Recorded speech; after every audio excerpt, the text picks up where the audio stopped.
Welcome to the Register's annual Great Bicycle Ride Across Iowa, the oldest, largest, and longest bicycle touring event in the world. Here's a glimpse of what you'll find on RAGBRAI 38.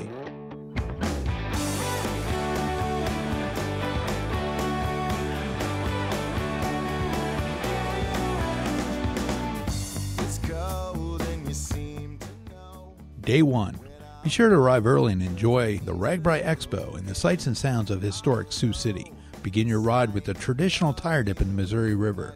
Sioux City was the original starting town for RAGBRAI back in 1973. They've hosted the event 6 times, the most in RAGBRAI history. Sioux City to Storm Lake will take place on Sunday, July 25th, riding approximately 68 miles and climbing 3,700 feet. We'll travel through Leeds, Kingsley, Washita, and Quimby. This will be one of the hillier days as we cross the Luss Hills before flattening out through the many wind farms of Buena Vista County. Storm Lake was the original overnight town for RAGBRAI back in 1973. This is the 5th time RAGBRAI has visited Storm Lake. Day 2. Storm Lake to Algona will take place on Monday, July 26th. Approximately 79 miles and 1,100 feet of climb, this will be one of the longer, flatter days of the week. Heat and humidity and headwinds can make it even more of a challenge.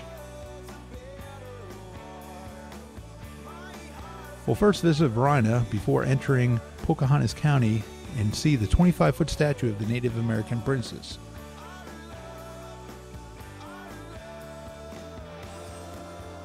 The route then travels north to Plover, also the first stop for RAGBRAI. For those looking for an additional challenge, riders can head south to Rolfe on the Karas Loop to add an additional 20 miles.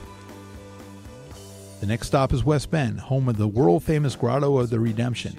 The massive conglomeration of rocks and semi-precious stones depict 9 scenes from the life of Jesus Christ. The last stop will be in Whittemore before heading to Algona. This is the 5th time that RAGBRAI has visited Algona.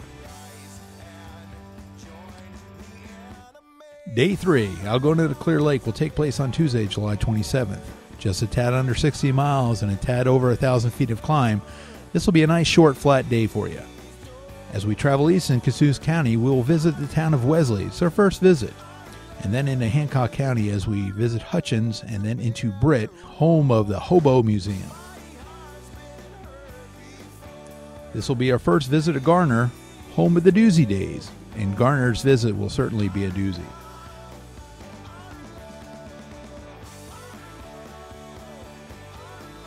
We'll end the day at Clear Lake, home of the legendary Surf Ballroom, where music legends Buddy Holly, Richie Valens, and the Big Bopper played their last concert.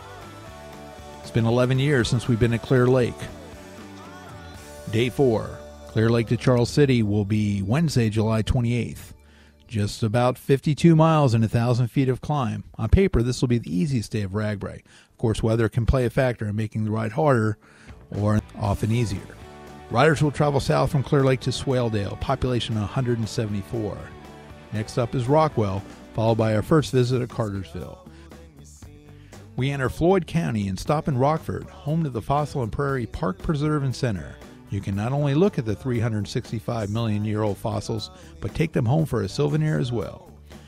We'll end the day in Charles City, the 4th time we've been in Charles City, and it's been 8 years since we've been there. Day 5 will leave Charles City, a Main Street, Iowa community, as well as one of Iowa's great places. The Charles City to Waterloo Day will take place on Thursday, July 29th.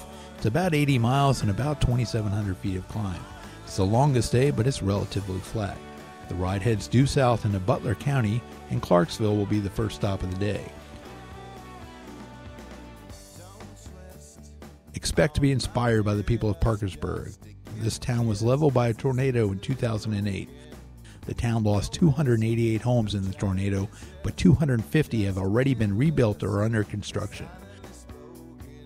We will then enter Grundy County to visit Stoughton Dike before heading to Waterloo. In Waterloo, riders can cool off at the Lost Island Water Park, the biggest in Iowa. The park features 9 slides and 5 other water attractions, with new slides expected this summer. It's been 25 years since we've been to Waterloo, the hometown of the Sullivan brothers and wrestling legend Dan Gable. Day 6. The Waterloo to Manchester Day will be Friday, July 30th.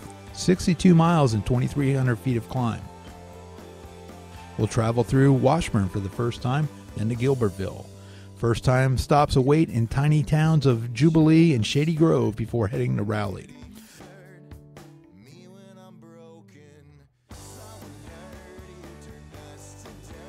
Quasqueton is home to Cedar Rock, the Frank Lloyd Wright home overlooking the Wapsie River. The last stop of the day will be in Winthrop and then heading into Manchester. Iowa's fish hatchery is just 3 miles from Manchester. A variety of trout are raised there and make it to various cold water spots across the state. Day 7, Manchester to Dubuque, will be the last day on Saturday, July 31st. Just about 47 miles and 2,500 feet of climb. We will travel east towards Earlville, then into Dyersville, home of Basilica of St. Francis Xavier in downtown.